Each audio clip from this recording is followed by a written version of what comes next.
Olá a todos, meu nome é Ângelo Maiolino, eu sou professor associado de hematologia da Universidade Federal do Rio de Janeiro e chefe de serviço de hematologia do Hospital Universitário da mesma universidade. A gente vai dar continuidade à programação aqui sobre o papel do Free Light e eu vou falar sobre dois assuntos hoje. O meu primeiro assunto vai ser o Free Light, o papel do Free Light no mieloma múltiplo, tanto no diagnóstico quanto no monitoramento da doença. Para vocês compreenderem melhor, o mieloma múltiplo, na sua grande maioria das vezes, secreta uma proteína monoclonal, chamada proteína M.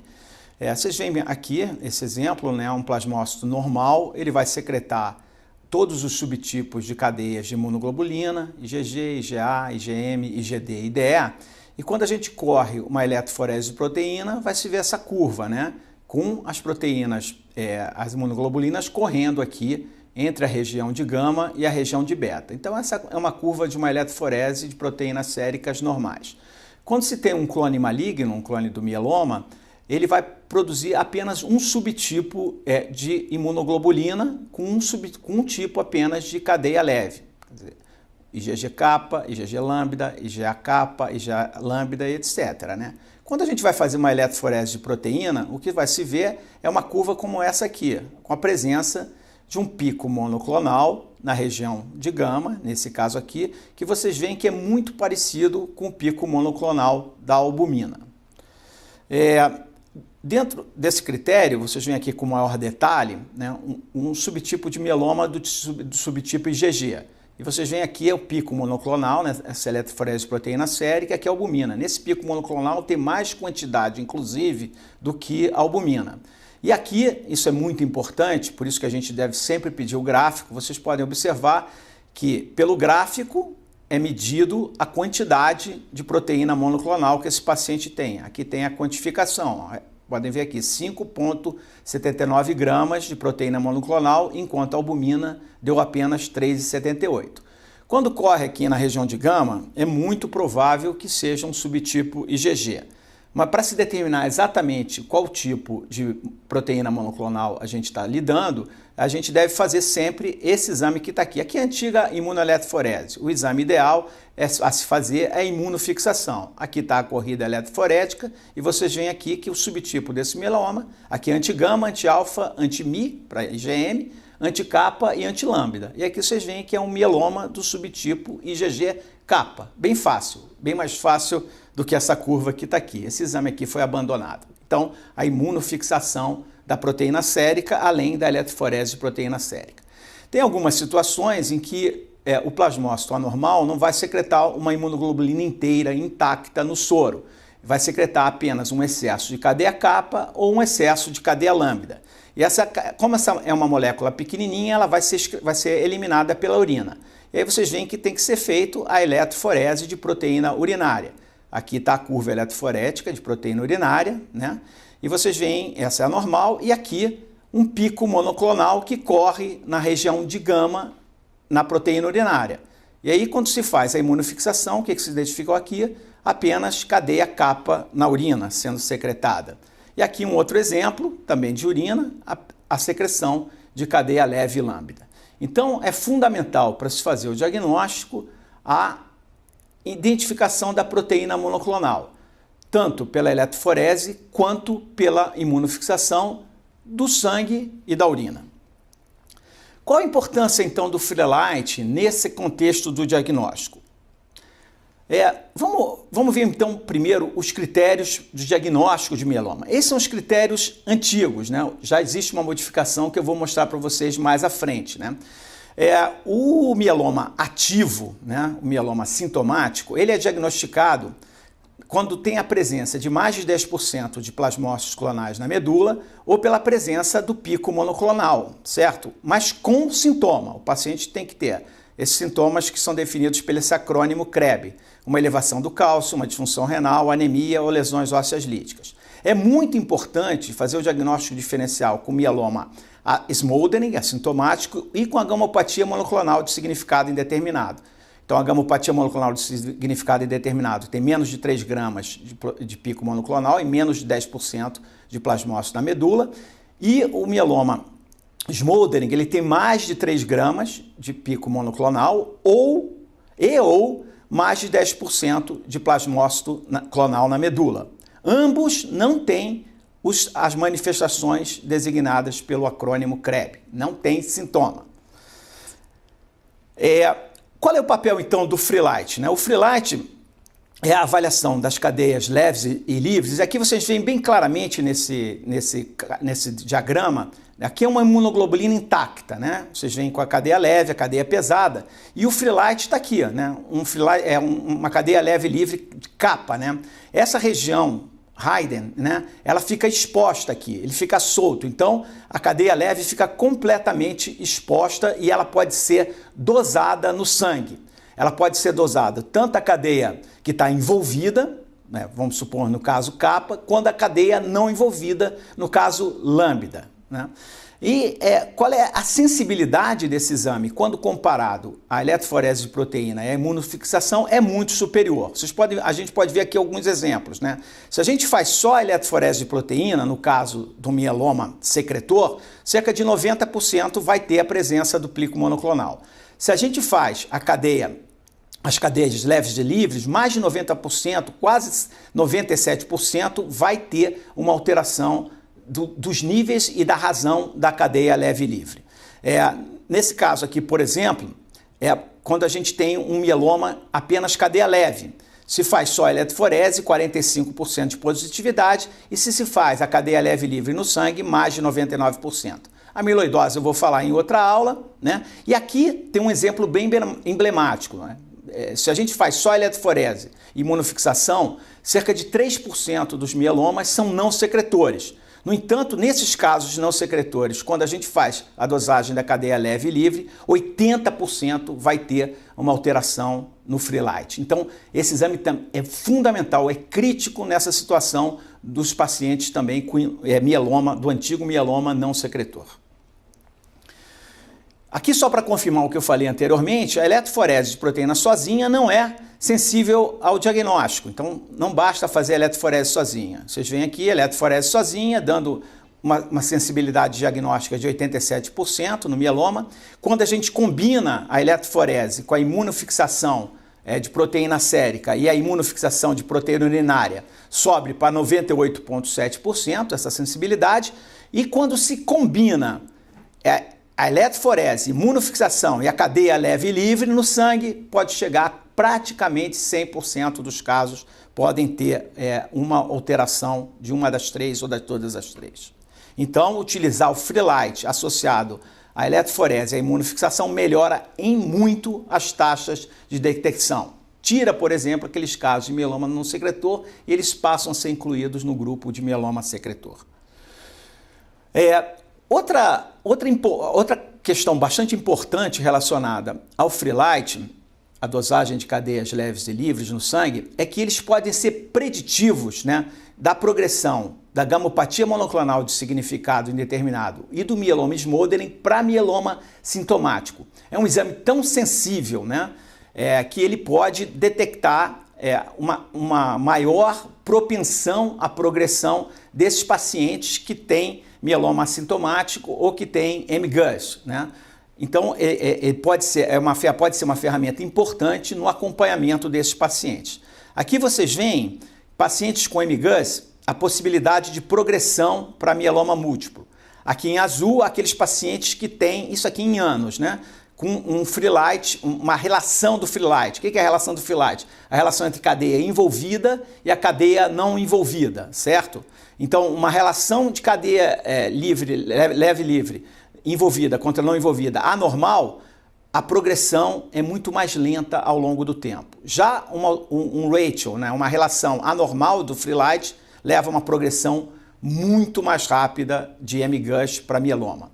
Aqui vocês veem também para o MGUS, se criou 3 critérios para tentar pontuar, né, e prever essa possibilidade de progressão.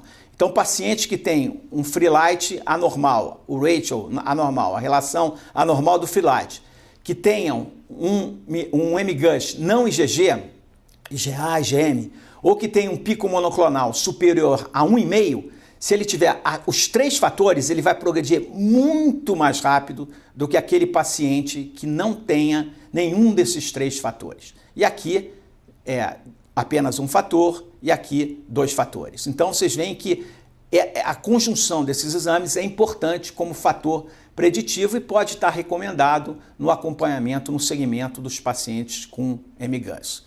Já para o mieloma assintomático, a mesma coisa. Aqui vocês veem pacientes que têm um ratio, uma relação kappa-lambda normal, e aqueles pacientes que têm uma relação kappa-lambda anormal. O risco para aqueles que têm uma relação anormal é muito de evoluir para mieloma assintomático é muito maior do que aqueles que têm uma relação normal. E aqui do lado a mesma questão da pontuação. Então aqui pacientes que têm mais de 10% de plasmócito clonal na medula, ou que tenham mais de 3 gramas por decilitro de proteína monoclonal e que tenham uma relação kappa-lambda normal, esses pacientes que têm as 3 coisas, os 3 fatores, vão ter um risco de progressão muito superior quando comparado àqueles que não têm nenhum dos 3 fatores. E para quem tem 2 fatores, esse risco intermediário.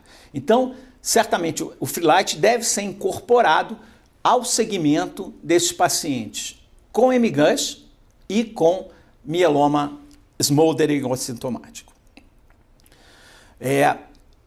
Esses são os novos critérios, os critérios revistos para o diagnóstico de mieloma múltiplo que deve ser tratado, o antigo mieloma sintomático. Então, o que apareceu aqui de diferente? Aqui está igualzinho aquilo que eu mostrei anteriormente, né? O critério para MGUS e o critério para mieloma smoldering. Para o mieloma múltiplo que deve ser tratado, 3 novos critérios apareceram. E a gente chama agora isso de eventos definidores de mieloma. O que são esses eventos, em vez do CREB, né? O que são esses eventos definidores de mieloma? É o aparecimento do CREB, basta ter um, tá? Basta ter um desses. Então o antigo CREB está valendo aqui. Mas se o paciente tiver mais de 60% de plasmócitos infiltrando a medula, se tiver uma relação do Freelite kappa-lambda maior ou igual a 100, ou se tiver mais do que uma lesão focal na ressonância nuclear magnética de corpo inteiro, esse paciente hoje tem um evento definidor de mieloma. E esse paciente deve ser tratado como tal, como mieloma múltiplo. Então, o Freelite apareceu aqui, né? Porque, como a gente viu anteriormente, o risco de progressão desses pacientes de mieloma sintomático para mieloma sintomático é tão elevado que isso foi considerado um evento definidor de mieloma e esses pacientes devem ser tratados como mieloma. Qual é a importância, além do diagnóstico, do Freelite no monitoramento do mieloma, em relação à questão do tratamento? Para isso, seria interessante a gente passar um pouquinho desses conceitos aqui que nem sempre as pessoas estão muito habituadas a ouvir, né? Vamos lá. Vamos supor que um paciente tenha um mieloma, um mieloma cadeia leve do tipo lambda, ok? Do tipo lambda, apenas como exemplo, né? Então, o que seria a cadeia leve envolvida? Seria a lambda, né? Se a lambda estiver extremamente elevada, né, isso vai ter uma relação com a carga tumoral e também o decréscimo desse lambda vai ter uma relação com a resposta à terapia, ok?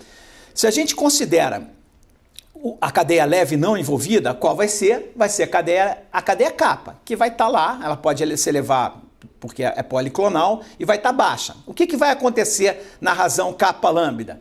O lambda vai estar muito mais elevado do que o kappa, né? E isso tem muita importância para avaliar tanto a questão da clonalidade quanto em relação à confirmação da resposta, perfeito? E isso vem, então, pela razão kappa-lambda envolvida e não envolvida, perfeito? E também, um outro dado importante, não é só a relação entre kappa e lambda ou lambda e kappa, mas a diferença entre uma e outra também tem importância em relação à avaliação da carga tumoral e à resposta à terapia. Então, eu ressalto para vocês, a gente nunca deve olhar só isoladamente para a quantidade da cadeia envolvida. Tem que olhar para a quantidade da cadeia kappa ou lambda envolvida em relação à não envolvida, tanto na relação entre uma e outra, quanto na diferença entre uma e outra. Vamos dar alguns exemplos. Por que isso é importante, né? A importância do Freelite nesse contexto é que o Freelite, na realidade, tanto kappa quanto lambda, o clearance, a meia-vida dessas cadeias é muito rápida, né? Então ela é rapidamente eliminada. Enquanto uma IgG leva 21 dias para ser eliminada, o clearance dela é muito lento, IgA e IgM 5 a 7 dias, é de horas o clearance da cadeia kappa lambda. Então ela permite um acesso muito mais rápido à resposta, ao tratamento. A sensibilidade analítica, isso eu já mostrei para vocês, do Freelite é mais de 10 vezes sensível do que a imunofixação. Então é um exame muito mais sensível do que a imunofixação. Então ele detecta o aparecimento do Freelite, antecede ao reaparecimento de uma imunofixação positiva. Isso tem implicações na questão do tratamento. Então, aqui está um exemplo, por exemplo, nesse artigo de 2007. Vocês veem aqui um grupo de pacientes, aqui são meses após o transplante autólogo, né? E vocês veem aqui que a alteração da relação kappa-lambda apareceu muito antes do que, ainda com pacientes com imunofixação negativo, a relação kappa-lambda já estava alterada e aqui quando se positivou, realmente aumentando muito essa relação. Então, antecedeu em alguns meses a alteração do Freelite quando comparado ao reaparecimento da proteína monoclonal avaliada pela imunofixação, né? Aqui, numa outra série, para documentar isso, foram 31 pacientes com imunofixação negativa, né? Imunofixação negativa após o transplante. E vocês veem aqui que mesmo esses pacientes, todos eles com imunofixação negativa, vários desses 31 pacientes, ainda já tinham uma relação anormal do kappa-lambda, o Freelite alterado na sua relação kappa-lambda.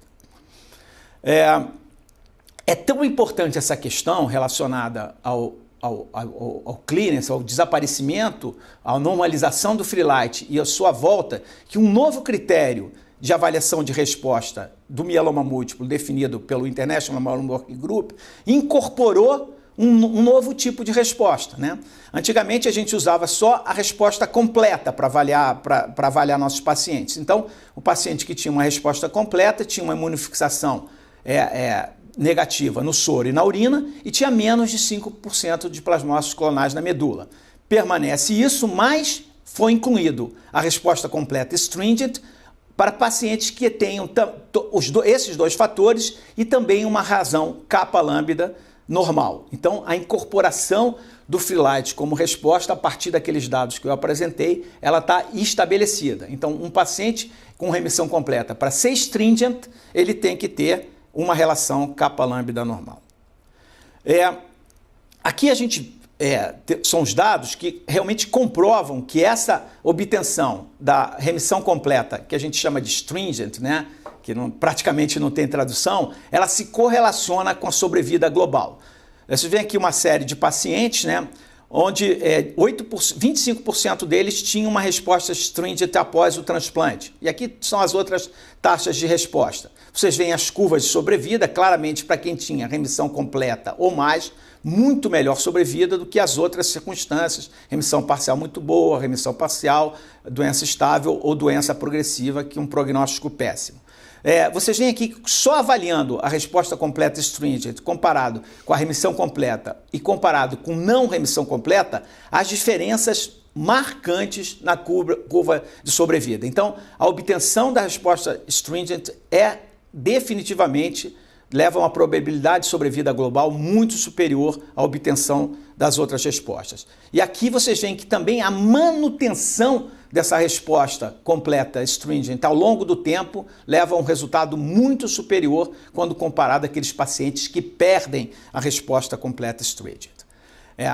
Então, a normalização da razão das cadeias leves livres melhora a sobrevivência através de todos os níveis de resposta. Aqui nesse artigo de 2015, vocês veem sobrevida livre de progressão, razão kappa-lambda normal e razão kappa-lambda anormal. Tanto para a sobrevida livre de progressão, quanto para a sobrevida global, um impacto tremendo, né? 29 contra 16 meses e aqui 91 contra 58 meses. Em relação, então, fica muito claro para vocês o papel do Free Light, tanto no diagnóstico quanto no monitoramento dos pacientes com mieloma múltiplo. Então, os fatores mais importantes é que ele leva a uma avaliação muito rápida da resposta.